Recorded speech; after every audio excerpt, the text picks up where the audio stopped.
Entonces, como les comenté, en mi caso es ese acercamiento al derecho norteamericano lo que me permitió colaborar, tener la fortuna de colaborar en este libro. Y mi parte del estudio se dedica a analizar las relaciones, yo les llamo, entre fabricantes y distribuidores en un análisis de derecho comparado. ¿Cómo está el derecho de otros países en relación a este intercambio comercial y los acuerdos que han pactado ellos? En la primera edición solo me dediqué al derecho norteamericano. Y en ese sentido fue difícil para mí establecer una especie de sistematización de la información, les digo, por ser un poco ajeno a la materia, pero lo dividí tomando en consideración y después de analizar bastante doctrina y mucha legislación estatal, lo dividí en varios problemas que tienen los fabricantes con los distribuidores en Estados Unidos. Y les adelanto que sostengo esa forma de sistematizar la problemática y esa metodología porque en esta segunda edición, esta segunda oportunidad, hemos ampliado el estudio a países como Canadá y la Unión Europea, y en ese sentido los problemas prácticamente son los mismos, ¿no? Prácticamente son los mismos. Guillermo me corregirá y en ese sentido me puede decir algún otro elemento, pero veo que constantemente giran en torno a los mismos elementos ríspidos entre los fabricantes y los distribuidores. En esa primera edición lo sistematicé así. Los problemas son, uno, prohibición de condicionamiento, amenazas o coerción por parte de los fabricantes a los distribuidores. El trato, en segundo término, el trato discriminatorio entre distribuidores, ¿no? Se privilegian a ciertos distribuidores y a otros no. Fijación de precios y otras condiciones que afectan a los consumidores finalmente. Otra problemática que se presenta en las legislaciones de Estados Unidos y de otros países es la venta directa por parte de los fabricantes y eso cómo afecta a los distribuidores de automotores. Otro tema relevante, muy relevante, es las cuestiones del servicio postventa, porque también entiendo que gran parte de los ingresos tienen que ver con este servicio que prestan los distribuidores. Entonces, ahí está, mucho tiene que ver con temas, ¿no?, ríspidos de garantías, refacciones, mantenimientos, etcétera, etcétera, los cobros y quién tiene que pagar y cuándo se tiene que pagar y la contabilidad y todo eso que se genera prácticamente en todos los países. Otro tema importante es nuevas agencias, ¿no?, nuevos centros de distribución, nuevas concesiones o nuevas franquicias, ¿no? Y ahí la cuestión de proteger hasta cierto punto, ¿no?, las distribuidoras que ya están, o las agencias distribuidoras que ya están en cierto territorio, en cierta delimitación territorial, para no abrir otros centros de distribución cercanos que puedan afectar su comercio, ¿no?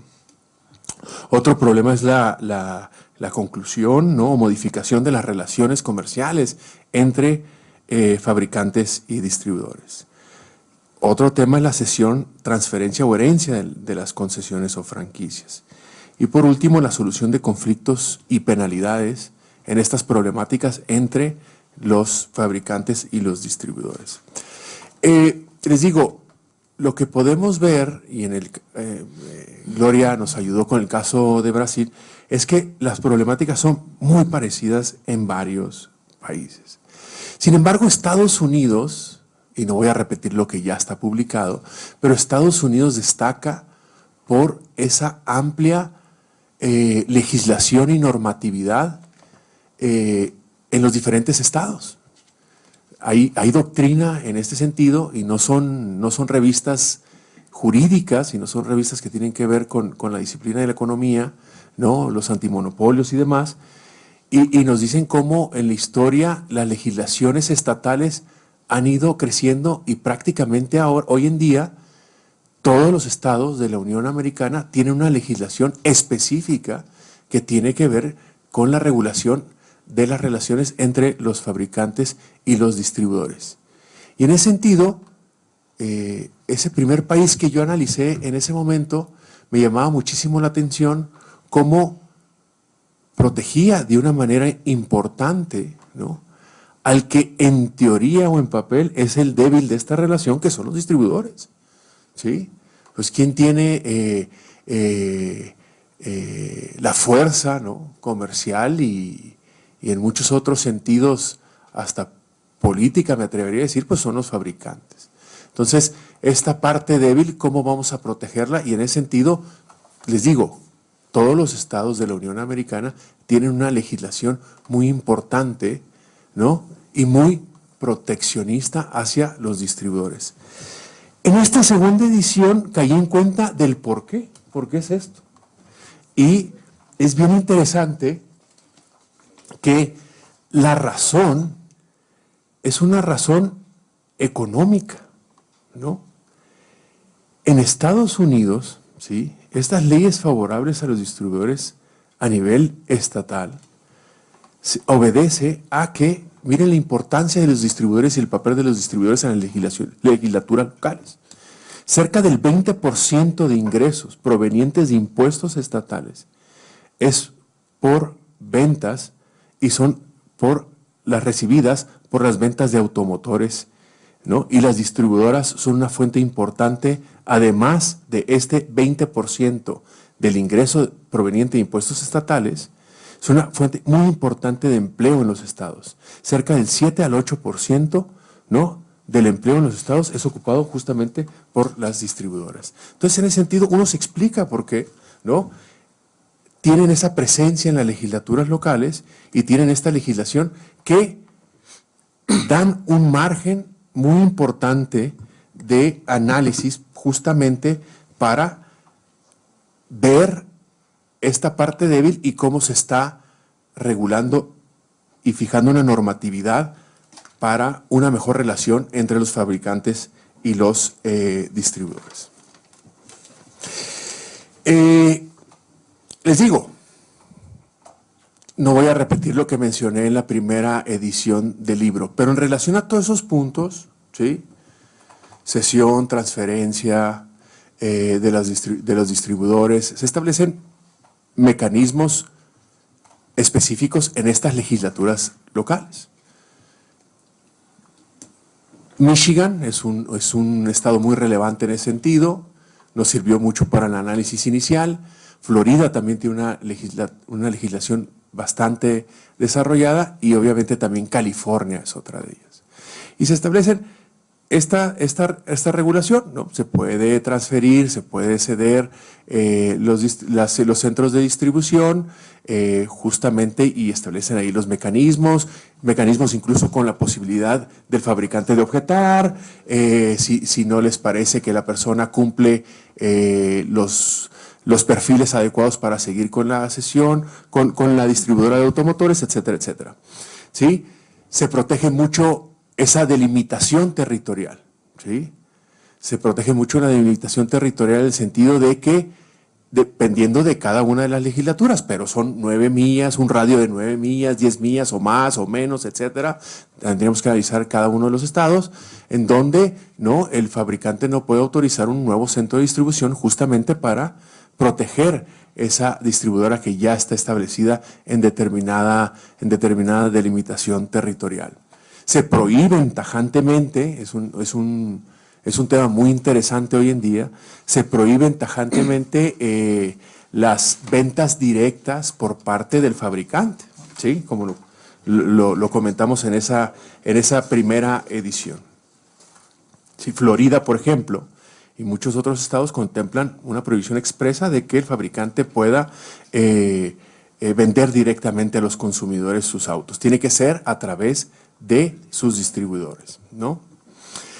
Ahora se presenta, y le comentaba con Guillermo que tenía mucho interés en plantearlo aquí en este foro, se presenta una situación muy peculiar en el caso del fabricante Tesla Motors, con la venta de autos eléctricos, ¿sí? Y se presentó este problema en el estado de Nueva Jersey, y es una situación bastante peculiar. Tesla ya tenía la autorización estatal para operar 2 centros de distribución, y al intentar abrir un tercer punto de distribución en 2014, este le fue negado por la Comisión de Nueva Jersey de Vehículos automotores. El argumento de Tesla fue que la legislación estatal prohíbe la venta directa del fabricante en detrimento de sus distribuidores. Pero Tesla, como muchos de ustedes lo saben, al no tener distribuidores a través de la figura clásica de la franquicia, el argumento de Tesla es que ellos debían ser permitidos, ¿no?, en relación a la venta directa, dado que no se estaba afectando a nadie. El argumento de la comisión, y esto nos muestra el papel de los distribuidores y la fuerza que tienen en los diferentes estados de la Unión Americana, el argumento de la comisión fue que solo podían distribuir automotores, los distribuidores, producto de un acuerdo de franquicia. ¿Sí? O sea, solo puedes distribuir automotores, ¿sí?, a través del acuerdo de franquicia. Y Tesla, al no tener un acuerdo de franquicia, ¿no?, le negó la comisión la posibilidad de operar un centro de distribución. ¿Sí? Ahí estaban ganando justamente los distribuidores por esta nueva figura de Tesla, ¿no?, de vender directamente a los consumidores. Finalmente, a través de una distinta comisión del consumidor, se le permitió a Tesla operar, pero de una manera limitada, ¿sí? Y se le permitió por vender, ¿no? La razón de esta otra comisión le permitió vender porque se trata de autos eléctricos con 0 emisiones, ¿sí? Pero está acotado el asunto en Tesla en el estado de Nueva Jersey. Tesla no puede tener más de 4 distribuidores, ¿sí?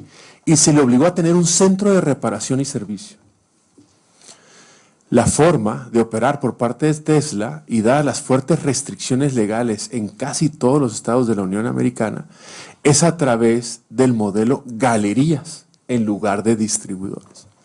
Aquí lo que quiero hacer patente, les digo, es cómo una nueva figura está generando este tipo de problemas y cómo esta fuerza en las legislaturas locales de los distribuidores replantean muchos elementos importantes y con una fuerza justificada, justamente por ese papel que les comentaba yo de ser la parte débil en las relaciones, ¿no?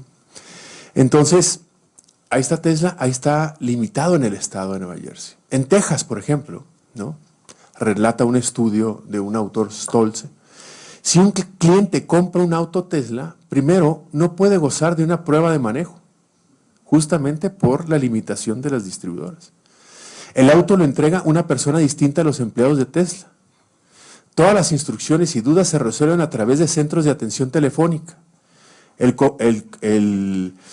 comprador tiene que registrar el vehículo directamente y cualquier reparación también se atiende vía telefónica, ¿sí? Entonces, todos estos retos representan una nueva forma de distribuir los automotores y tenemos esa legislación. Está la discusión, estudio, ¿no?, sobre franquicias, no adelanta una observación tajante de modificar las legislaciones estatales en Estados Unidos, pero sí presentar un foro, una discusión, ¿no?, de cuáles son los elementos que hay que rescatar de estas legislaciones y cuáles son los elementos que hay que discutir para efectos de que gente como Tesla no se le presenten tantos problemas en la distribución de automotores. Entonces, el asunto, creo, es contemporáneo en relación a discutir la naturaleza de la normatividad y la afectación que tiene en las cuestiones económicas, ¿sí?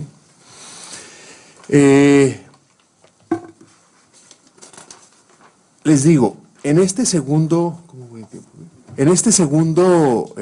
segunda edición, ampliamos el panorama del análisis no solo a Estados Unidos, sino también analizamos el caso canadiense, ¿sí?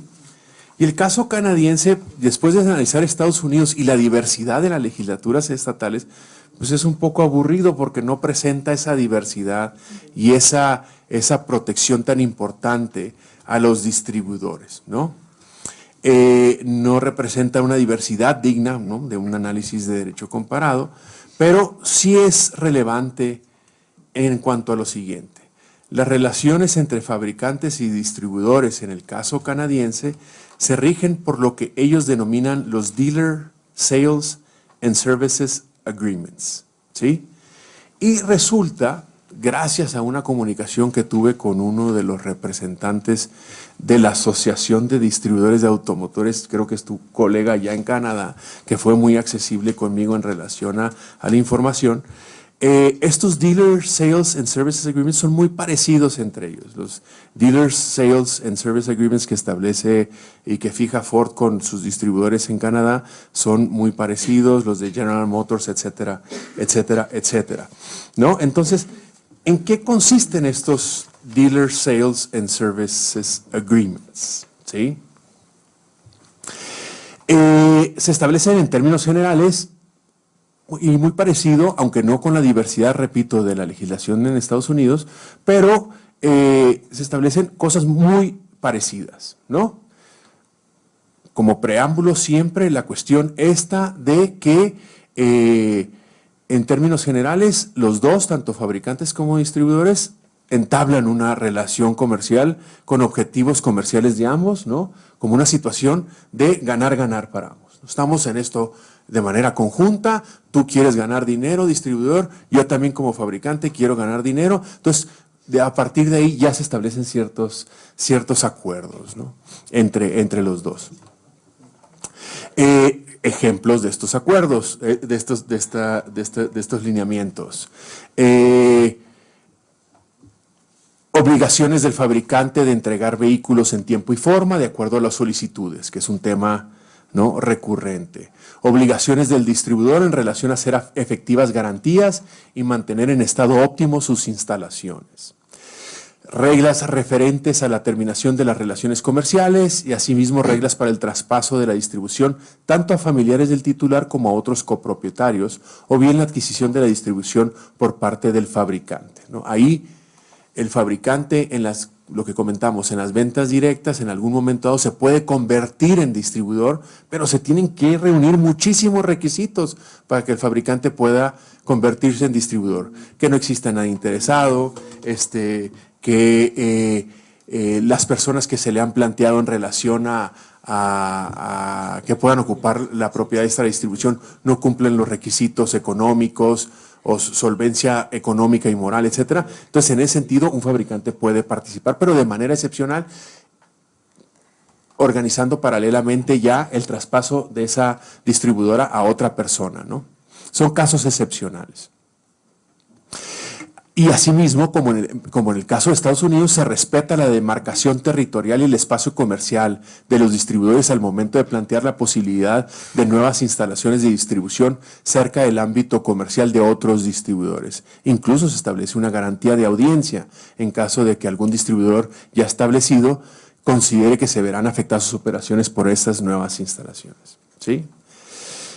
Otra cuestión interesante en Canadá, en estos documentos Dealer Sales and Services Agreements, es que se establecen mecanismos de mediación o una junta especial para ventilar diferencias entre fabricantes y distribuidores en relación a interpretaciones, ¿no?, y aplicación de algunas de sus cláusulas.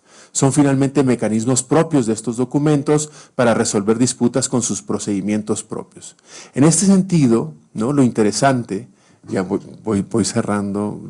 En este sentido, lo interesante del caso canadiense es que existe un programa nacional de arbitraje de los distribuidores de automotores, National Automobile Dealer Arbitration Program, en el cual participa una asociación representante de los distribuidores de automotores, ¿no?, y la Asociación de Distribuidores de Automotores de Canadá. Y según los datos que pude recolectar de este National Automobile Dealers Arbitration Program, cerca del 70% de las disputas que se le presentan son resueltas a través de su proceso de arbitraje, todo lo cual menciona un papel sumamente destacado en relación a la interpretación de estos documentos que se establecen en el caso canadiense, ¿sí? En el estudio, en la segunda edición, menciono un asunto en los tribunales en Canadá. Como ustedes saben, la crisis, ¿no?, de la industria de automotores, ¿no?, la crisis financiera de General Motors en 2009, generó la necesidad de cerrar muchas agencias distribuidoras de esta marca, ¿no? De 705 distribuidores, la idea para General Motors, esto en Canadá, pasó lo mismo en Estados Unidos, era eliminar a 240. ¿Sí? Y ahí se generó una disputa legal, ¿no?, de por qué yo y no otra distribuidora, con base en que vas a cerrar 240 y dentro de esas 240 de 705 me eliges a mí. O sea, ¿cuáles son los lineamientos? Les dieron un plazo muy breve a las distribuidoras. Cuestión de días, ¿no?, para decirles, te doy un dinero si ahorita ya no me alegas nada en relación a los documentos que mencioné y te atienes a todas las consecuencias y cierras tu agencia distribuidora, ¿no? Y entonces, a pesar de que muchos de ellos aceptaron el dinero, se fueron a los tribunales alegando varias cuestiones de la ley de franquicia en Canadá y de los Dealers y Sales and Services Agreements.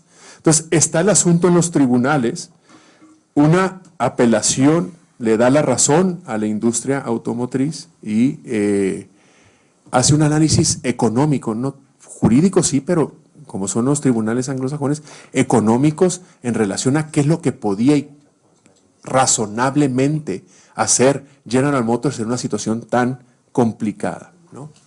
Pero ahí está la discusión esa que menciono en el libro. Por último, y con esto termino, si me lo permite Gloria y Guillermo, el caso de la Unión Europea es bien interesante también en este estudio de derecho comparado. ¿Por qué? Porque a diferencia del caso canadiense y el caso norteamericano, hay una nueva regulación del 2002 en donde se eliminan las delimitaciones territoriales para distribuidores de extender sus ventas más allá de determinados espacios. Incluso se contempla expresamente la posibilidad de participar en ventas en líneas en lo largo y ancho de la Unión Europea, ¿sí? Aunado a lo anterior, la nueva regulación del 2002 tiene como objetivo facilitar los distribuidores multimarcas. Entonces, veo a Guillermo porque obviamente él sabe muchísimo de este tema. Es decir, tampoco existen limitaciones para distribuidores en cuanto a la venta de automotores de diferentes marcas por parte de un distribuidor, ¿no? ¿Qué se le exige? Nada más de acuerdo a la legislación de la Unión Europea, que tenga una sala propia, ni siquiera un edificio propio. Pero en esta sala vendo Kia, en esta sala vendo General Motors, pero el mismo distribuidor está la legislación para facilitar estas agencias o distribuidores multimarcas, ¿no? No sé, tú nos dirás cómo ves el panorama en relación al caso mexicano en cuanto a esto. Otro dato interesante tiene que ver con los servicios postventa y las garantías, el mantenimiento. Por eso digo que sostengo la misma sistematización de los problemas que mencioné en la primera edición.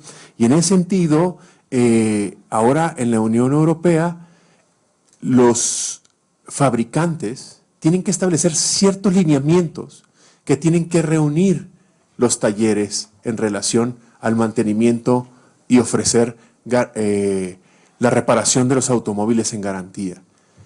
Y en ese sentido, quien reúne esos requisitos puede participar en esa actividad de los servicios postventa, previa una autorización por parte del fabricante. Pero ¿cuál es la idea de la legislación? Hay muchos estudios en relación a esto. ¿Cuál es la idea de la legislación de la Unión Europea en relación a esto? La idea es proteger al consumidor y que el consumidor a lo largo, repito, y ancho de la Unión Europea pueda llevar su carro a donde quiera a reparar, ¿no? Entonces eso representa también una situación muy interesante, a diferencia del, por eso lo quise traer a colación en esta segunda edición, a diferencia del caso canadiense y del caso estadounidense. Muy bien en el papel y en la legislación, dicen algunos autores en algún estudio doctrinal que pues ya sobre todo en el caso de la Unión Europea, de las delimitaciones territoriales y de poder vender más allá de esos radios de acción, no se ha llevado tanto en la práctica, ¿sí? Dice un estudio que el fabricante, ¿no? Pues estar mal con el fabricante no es una buena idea. Y si el fabricante no lo puede establecer en un contrato, en un convenio, ¿no? Pero sí, bajita la mano, subrosa, le menciona, oye, no, respeta a otra persona que está ahí cerca de tu territorio, etcétera. Dice este estudio de Giorgio Zanarone que no en la ley, pero sí en la práctica se sigue apelando mucho a lo que dicta el fabricante de manera informal o por lo menos de facto, ¿no? Entonces, muy innovadora, pero también está esa resistencia en la práctica que habría que considerar y discutir con los especialistas de la materia. Con eso termino. Muchísimas gracias.